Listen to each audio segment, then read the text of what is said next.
So in this video tutorial, I will discuss these additional tags na pwede nating gamitin sa pagbuo ng ating content. So more on nakafocus ito sa mga text content. So we have here the subscribe, the superscribe, and for the quotations, we have the block quote and then the Q for the short quotations. And then for visual separators, we can use the line break and then the horizontal line. Paano ba natin gagamitin yan?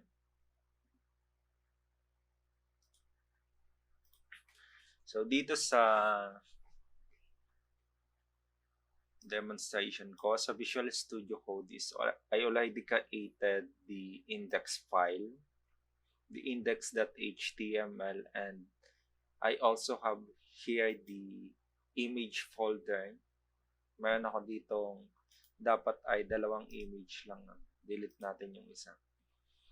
Meron akong isang image ng corn and then ng tomato. So focus tayo muna dito sa index.html. Mamaya natin gagamitin yung image. So for the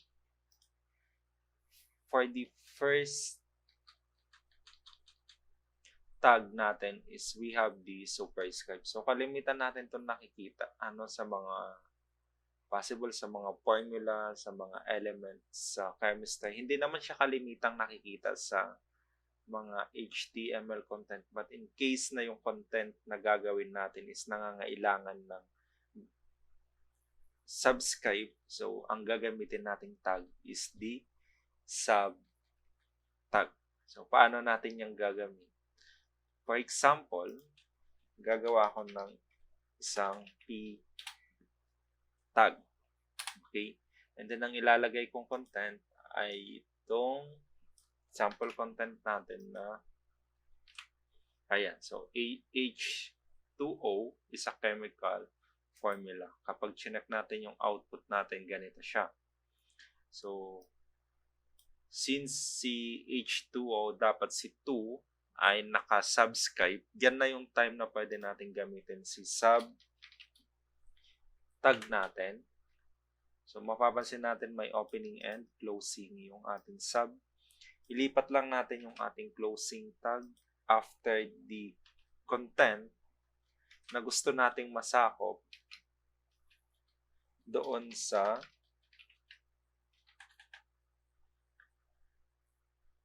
magiging subscribe natin. So mapapansin ninyo dito, si 2 ay naka-enclose sa opening and closing tag ng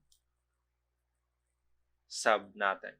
Kapag na-load natin yung output natin, so mapapansin natin na si 2 ay nasa ibaba na ng H and O. Yan. So kalimitan natin yung nakikita sa mga formula. And then kabaliktaran of course ng subscribe, we have the superscribe. Okay? Sa formula din natin to palaging nakikita. But maliban sa formula, syempre sa iba pang content. Paano natin siya i-apply? Same with subscribe, ganun lang din natin siya i-apply. So for example, meron tayong sample content dito. Ito. Yan. And then kalimitan kapag first, second, third, yung yung letters doon after the number is naka-superscribe. So in this case, itong ST dapat is mapakita natin na naka-superscribe. So ang gagawin natin, i-enclose lang ulit natin sila sa pagitan. Mali na yung ginawa ko. Ng ating SUP na tag. Lipat natin yan. And then, paste natin dito. Diba? Basta palagi lang nating tatandaan na yung words o yung letters na gusto nating naka-superscribe o naka-subscribe, dapat naka-enclose sa opening and closing tag. Kapag na-load natin yan, Ayan, so makikita natin yung first ay naka-superscribe. Maliban dyan, mapapansin natin sa Wikipedia. Ayan. Dito sa Wikipedia, nakikita natin yung mga links, yung mga references kung saan nila kinukuha yung mga content. Makikita natin yan dito. Yan, yan si 5, yan si 4, si 5, 6, and 7. Yan ay ginamitan ng superscribe. Okay? Kapag kinopy natin yan, halimbawa, kopyahin natin. Copy natin. And then, ilagay natin dito sa content natin and then i-paste. Ayan. So, kapag tinignan natin yan, mapapansin natin na si 5 is kapantay lang. Di ba? Kapantay lang o normal text lang siya. Para magawa natin siya na ganito, katulad ng nasa Wikipedia, so i-enclose natin ngayon si 5 dahil sa taas siya, so superscribe siya sa SUP na tag. And then, paste natin. Yeah. Isama natin yung remaining hanggang sa 1990 para makita natin yung yeah. And then, i-load natin. Ayan. So, mapapansin natin, ayan o. So, si 5 ay nandun na sa naka-superscribe na siya. Okay. Kung mapapansin din natin dito, naka-blue siya, no? Kasi link siya. So, pwede natin niyang i-enclose sa anchor tag. Ayan. Although, ayan. Para maging link siya, maging clickable na siya. So, lagyan lang natin siya ng href na. And then, i-load natin. Ayan na yung ating tag. Clickable na siya. Pwede na natin yung lagyan ng kahit na anong value. For example, lagyan ko ng href na value ng Wikipedia.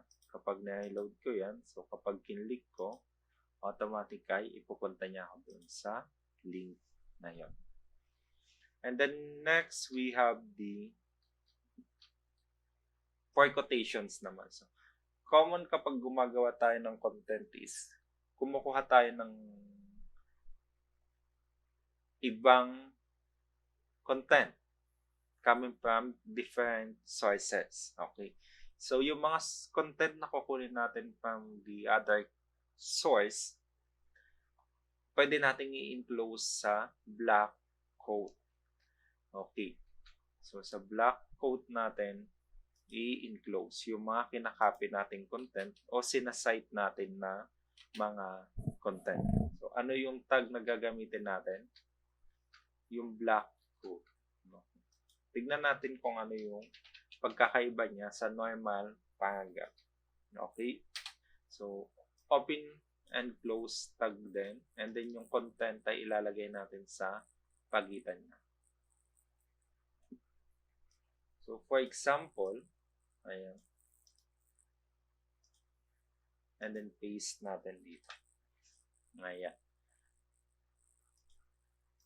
So, ito yung content na kinuha sa isang website. And then, kapag na-load natin, makikita natin na kapag in-enclose natin siya sa block quote, by default is naka-indent yung content.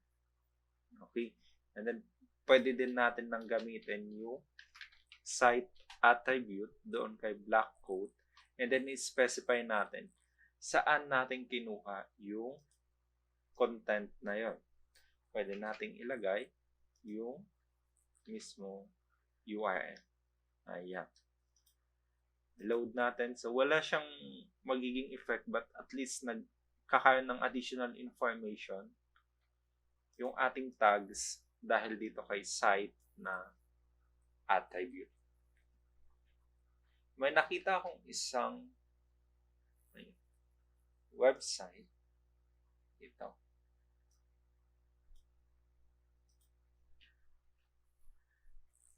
So, itong part niya na to, kapag chinek natin, ay naka-enclose sa block quote. Diba? So, in-enclose nila lahat ng mga yan, ng mga similar content nila na kinuha sa iba't ibang books. And then, naka-enclose sa black coat. So, yan yung isa sa mga application ng black coat. So, for example, kapag ginaya natin ito, ginaya natin. Simulan natin dito sa pinaka-una. Yan. Close na. Close natin. So, kapag ginaya natin ito, dito tayo sa number. Gayahin natin. Ito ay pwede natin gamitan. Kung nakita nyo kanina, H2 yung pwede natin gamitin dito. Kapag lumipat tayo dun sa code natin, dito. Pag pinagsama-sama natin, H2, ayan. And then, ano yung content na ilalagay natin? Yung 1. Copy na natin ito. Copy natin. And then, i-paste natin. Kapag na-load natin, ito yung content natin. Kung titignan natin yung model na site natin, naka-italicize o naka-emphasize yung unsheltered. Ano yung tag na diniscuss natin para magawa natin yan? Pwede natin siyang i-enclose into EM na tag. Diba? Kapag kinlose natin yan, and then, I load, ayan. So, naka-italicize na yung ating unsheltered word. And then next, itong part na to. Ayan. So, ito ay pwede natin gamitin, normal, paragraph tag lang. So, lagay natin dyan, P, and then,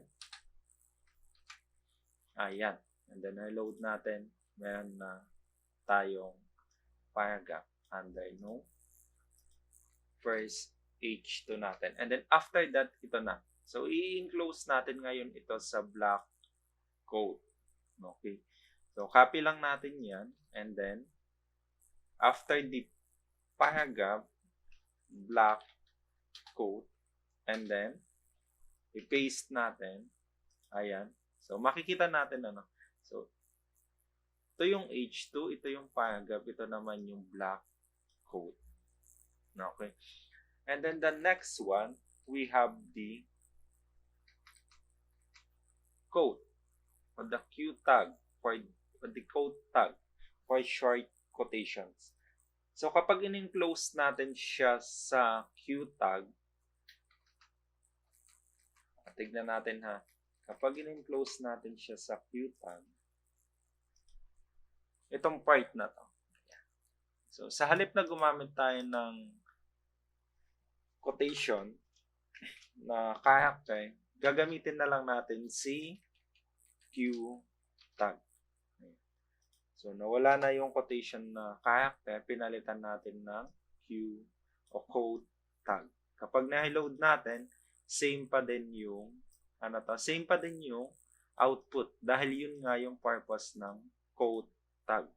So, lahat ng may quotation natin is pwede nating palitan ng quote Q tag. Yan. And then, hanapin pa natin yung iba. Ito.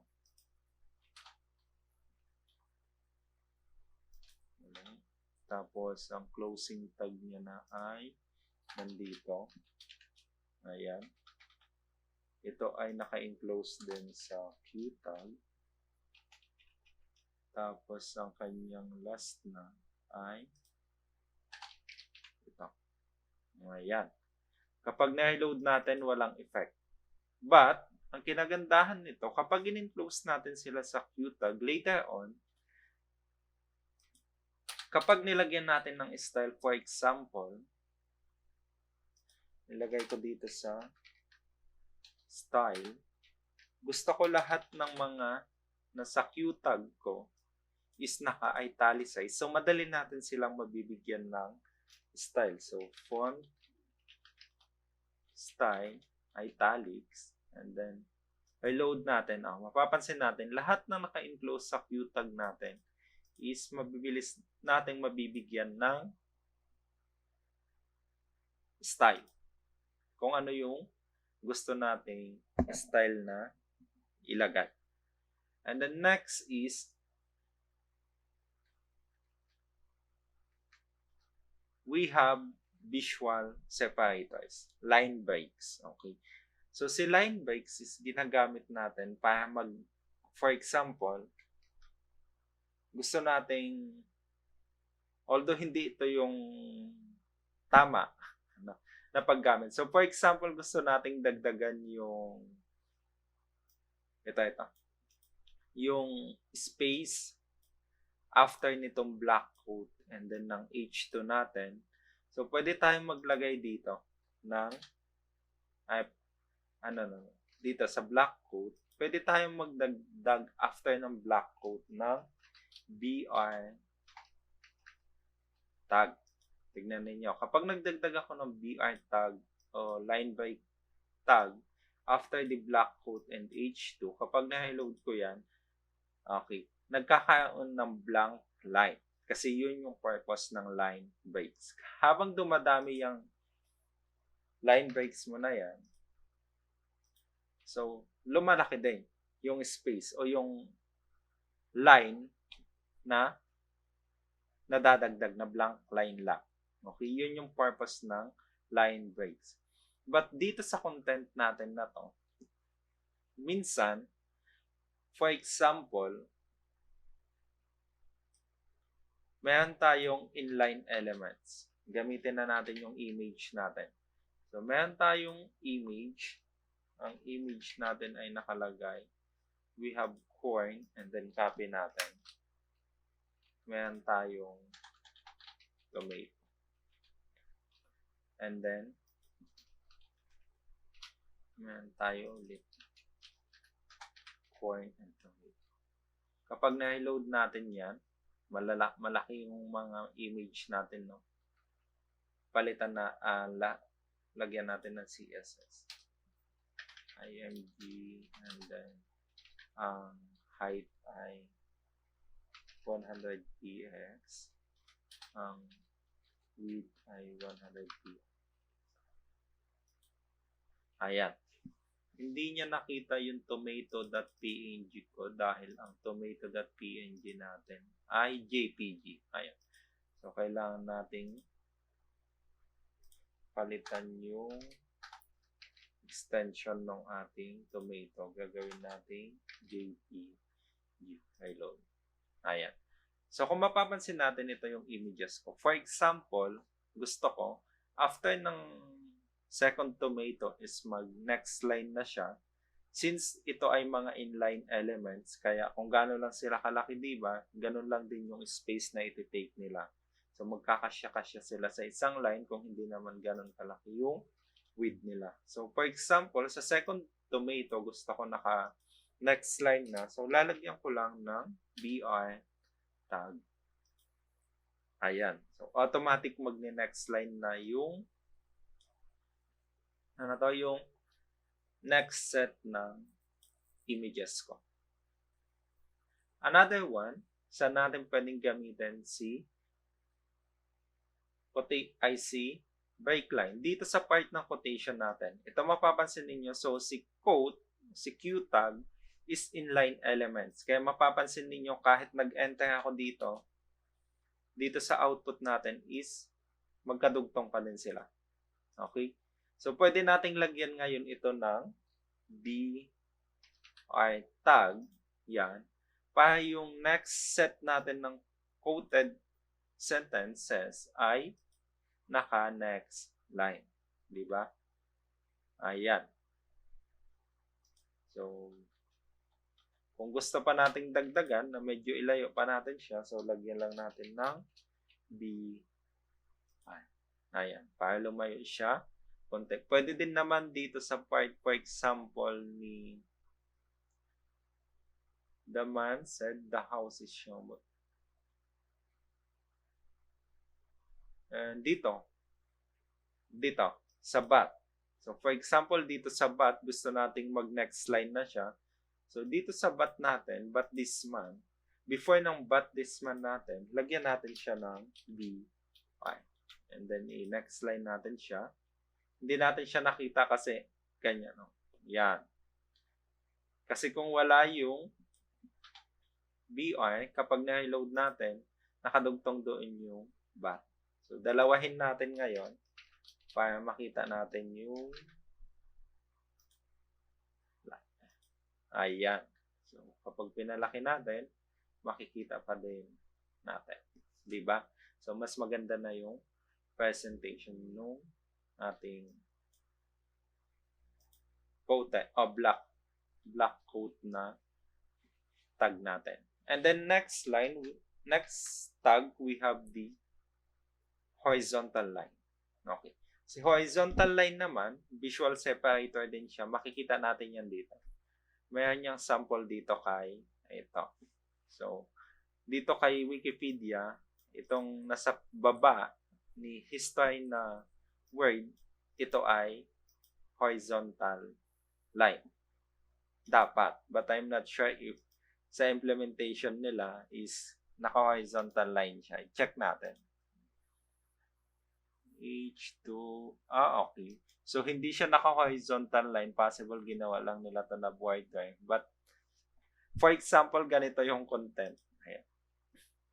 So, pwede natin itong gamitan ng horizontal line para ma-separate lang natin.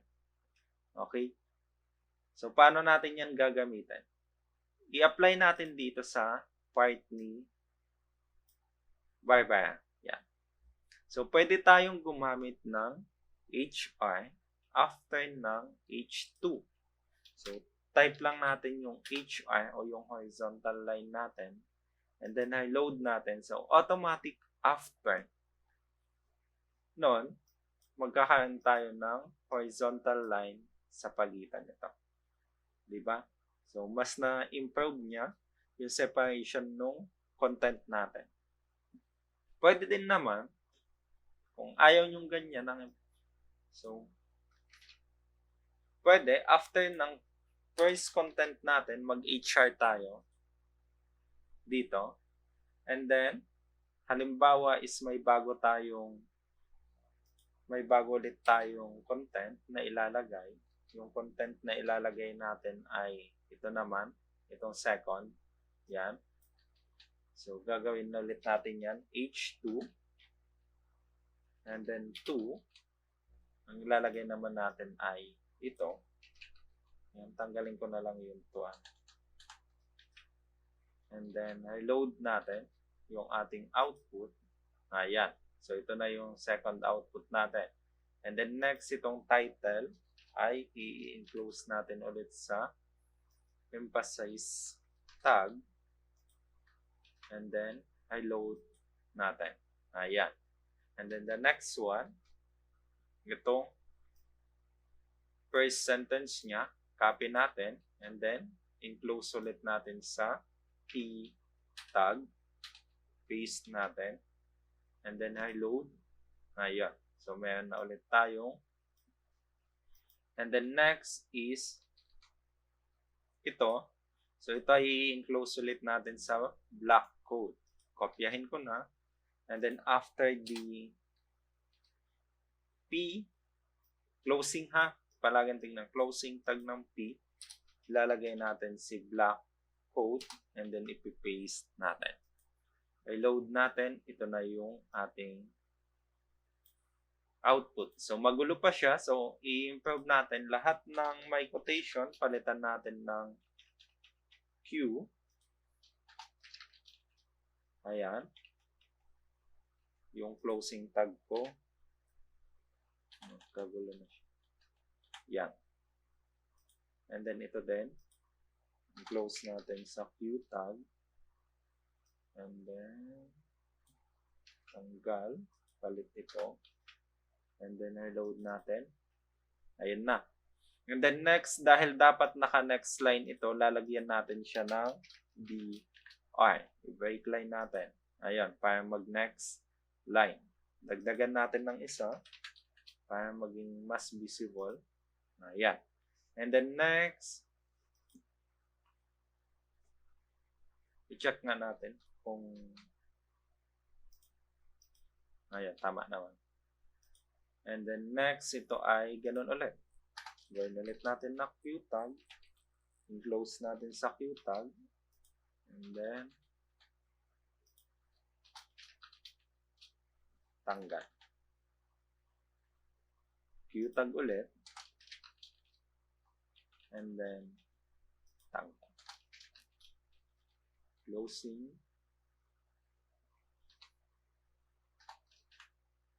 Ayan.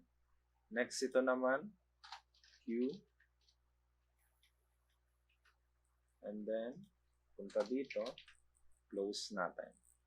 Ito naman ay Q. And then, i-close natin. Ito naman, Q tag. And then, nandito na yung kanyang closing sa dulo. So, ayan. I-load natin. Ayan. And then, ayusin na lang ulit natin. So, dito kay before ng bat, mag-DBI tayo. Dito na natin ilagay. Ayan.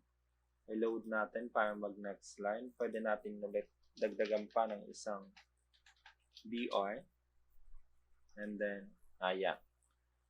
So, kay Mr. Binet, copy na lang ulit natin yan. After the view, kung gusto, saan natin gusto i-break, lagay natin yan. And then, next is dito. Ayan.